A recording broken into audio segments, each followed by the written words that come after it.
You ever have one of those days where you just can't seem to land a trick and you're constantly thinking, "Dude, this board sucks!" Ah! And your friends are sitting there laughing, yelling out, "No, dude, it's just you."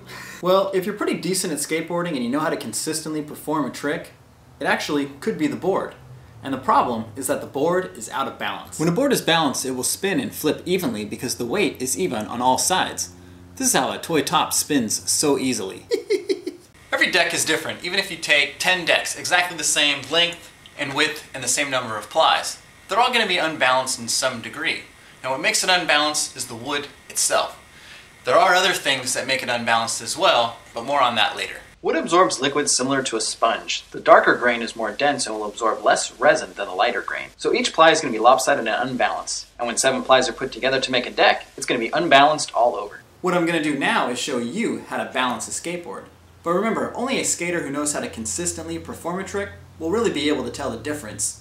And the difference between a balanced and an unbalanced board translates to fewer trick attempts because you'll be landing tricks sooner, shorter filming days, less slams, more footage, and more time to focus on the next trick to learn. So balancing your skateboard is a lot more important than you think. To balance a skateboard, all we need is a low center point. So what I did is I took a board and put a nail right through it. And we need a metal yardstick, one that flexes, and some lead tape. Warning. Lead may cause a range of health effects from behavioral problems and learning disabilities to seizures and death. Lead tape is perfect for adding a little bit of weight where you need it. It's also flat, bendable, and has adhesive on one side. Golfers and tennis players use lead tape to balance their equipment, so you can pick it up at a sporting goods store for less than $5. The most crucial part about balancing a deck is finding the exact center point. To find the center of the deck, measure the length and width in millimeters. When measuring, be sure to get the exact edge and not just the top ply. It's very important to push down hard on the yardstick as you go across to the other side. Once you find the total length, divide it by 2 and go ahead and mark it. And I'm going to do the same thing for the total width of the deck.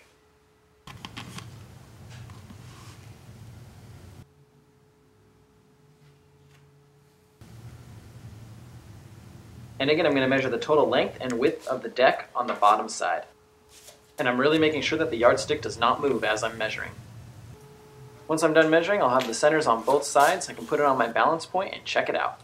Now that I found the center on both sides, I can see where the board is unbalanced when I put it on the center point. Now all I need to do is put some lead tape on this side, and then when I get it leveled out, I'm going to put it on the other side and have the grip tape cover it up. So the first thing I'm going to do is throw on a random amount of lead tape, just see how it balances out and where I need to put it, and just see how level I can get it. I notice I'm wearing rubber gloves. If you don't have any, you can put band-aids on your fingertips. This looks pretty good. Now I'm going to check it out on this side and carefully place the lead tape in the same spot I had before and see if I can get it balanced out. It's a lot harder to balance the board on this side, so it needs a little bit of patience. If you just can't seem to get it to balance on there, just push the deck down onto the center point a little bit more. Hey, not bad. Now I can peel off the paper backing and stick the lead tape onto the deck gently in case I need to move some lead tape over to one side to get it balanced. Now that I got my trucks mounted on this board, I can see where the weight has shifted after I put them on. So let's take a look.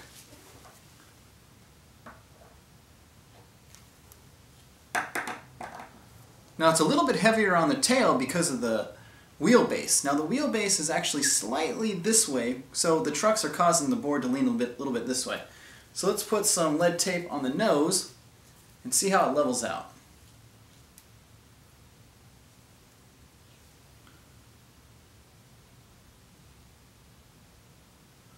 There, now that looks pretty good. It's actually leaning a little bit to the right on my side, and here I'll turn it and let you take a look at it.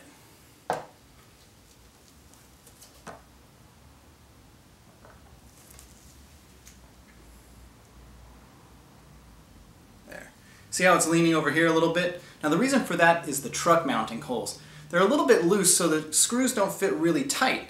So when you're putting the trucks on, the trucks can go a little bit this way or a little bit that way. So that's why it's not level right now after we leveled it out. So I'll show you how to do that at the very end. It's really easy to correct. After I put the lead tape on the nose, I can see how the board is balanced all over, including the length, width, top, and bottom. Trying to balance the board with the truck side up can be really difficult because the board just wants to flip over. A way to ease the frustration is to file the nail down a little bit so it's more rounded and not such a sharp point. And you could also make the dimple that's in the center of the board a little bit deeper. That helps as well. And also having a nail that sticks out about 1.5 inches to 2 inches can be a lot easier to work with. Now before I put the grip tape on, I got one more trick to show you. Instead of constantly adding weight, you can play around with the hardware using bigger nuts and bigger bolts, or smaller nuts and smaller bolts. And you can put them on different sides of the truck and help in the balancing that way. In order to put grip tape on, I had to take the trucks off, put the grip tape on, find my balance point again, and then put the trucks back on. Now as you can see, the board is just a little off balance and leaning a little bit towards me right now. Now again, the problem for that is that the truck mounting holes are not really tight, so when you put the bolts in, they're a little loose, and then when you tighten up the trucks after you put them on, the trucks can still shift a little bit side to side, so that's what's happened here. Now I'm going to show you how to correct that.